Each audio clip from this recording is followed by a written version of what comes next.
और उपस्थित बहनों और भाइयों, 42वें अधिवेशन के अवसर पर प्रदेश की इस राजधानी में आप सबकी गरिमामयी उपस्थिति हम सबको न केवल आनंदित करती है बल्कि एक नए उत्साह के साथ एक नई प्रेरणा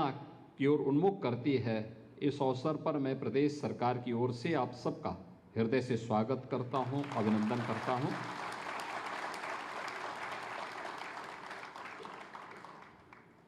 मेरे लिए यह अवसर इसलिए भी महत्वपूर्ण है कि उत्तर प्रदेश न्यायिक सेवा संघ के इससे पूर्व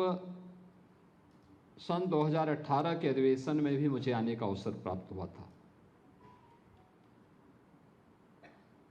और उस अवसर पर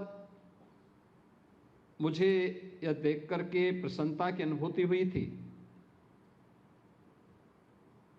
कि यह केवल एक संघ का अधिवेशन मात्र नहीं बल्कि उन बेस्ट प्रैक्टिसेस पर भी जोर देने का प्रयास होता है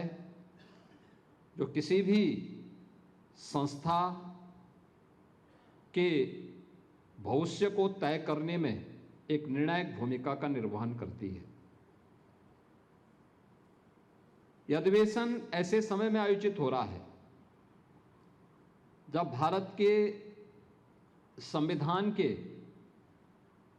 लागू होने के अमृत महोत्सव वर्ष में हम सब ने प्रवेश किया और वर्ष भर में भारत के संविधान के प्रति अपनी वचनबद्धता को लेकर के देश भर में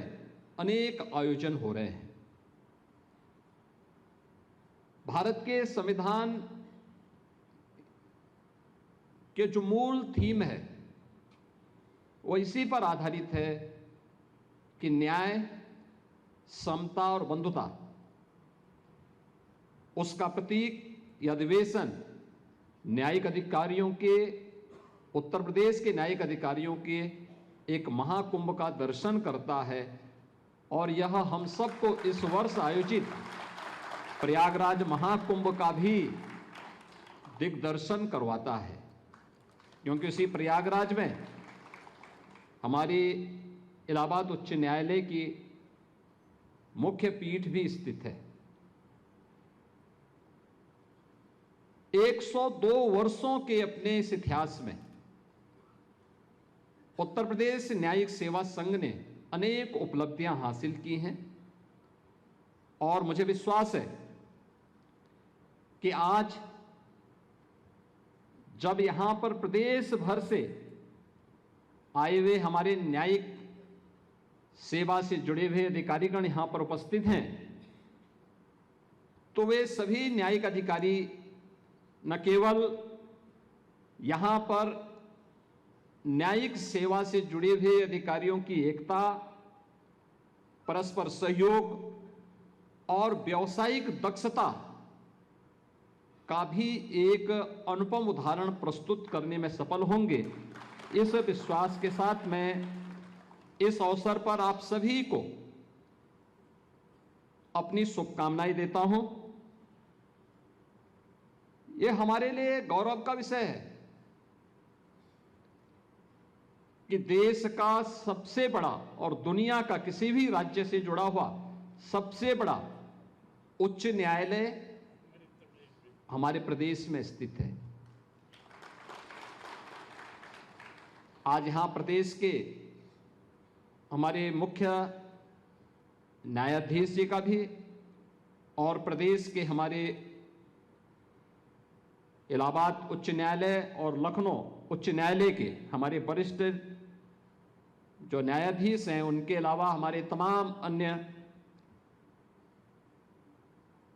न्यायमूर्ति गणों का हमें यहां सानिध्य प्राप्त हो रहा है। ये मेरे लिए और खास तौर पर उत्तर प्रदेश के लिए अत्यंत महत्वपूर्ण है, क्योंकि किसी भी राज्य के लिए उसके परसेप्शन को वहां के जनमानस में विश्वास के रूप में प्रस्तुत करने के लिए देश और दुनिया के सामने अपने आप को प्रस्तुत करने के लिए न्यायपालिका की एक बड़ी भूमिका होती है। हम सब जानते हैं कि देश की आजादी के अमृत महोत्सव वर्ष के अवसर पर देश के यशस्वी प्रधानमंत्री जी ने देशवासियों को देश की आजादी के शताब्दी महोत्सव के अवसर पर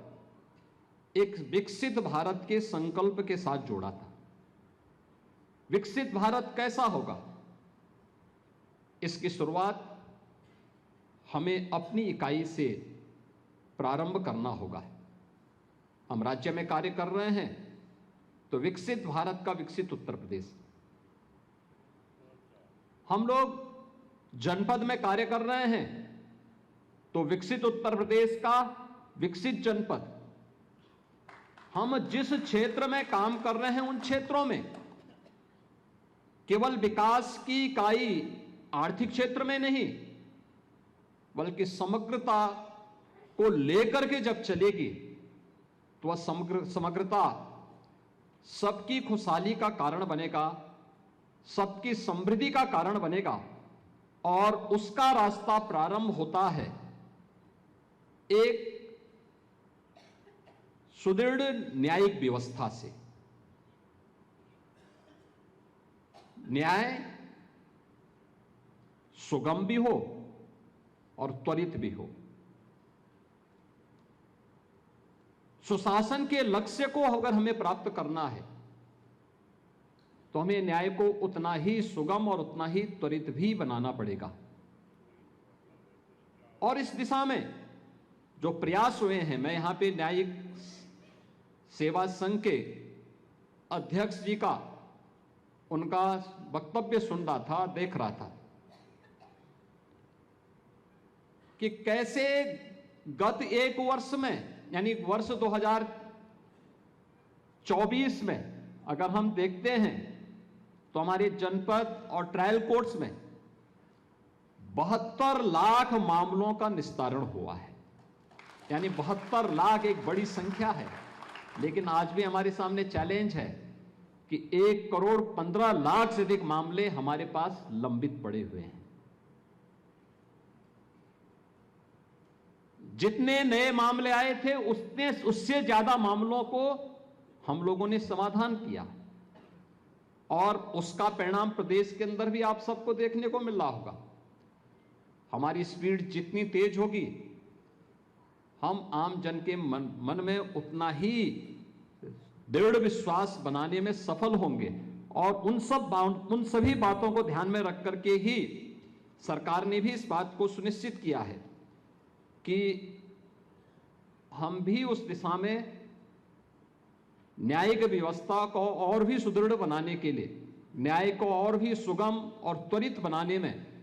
राज्य सरकार भी अपनी भूमिका का निर्वहन कर सके। जहां भक्ति है हर शब्द में, कथाओं में छुपे हैं दिव्य रहस्य और ज्योतिष देता है जीवन को दिशा। धर्म से जुड़ी हर बातों को जानने के लिए हमारे चैनल स्तुति को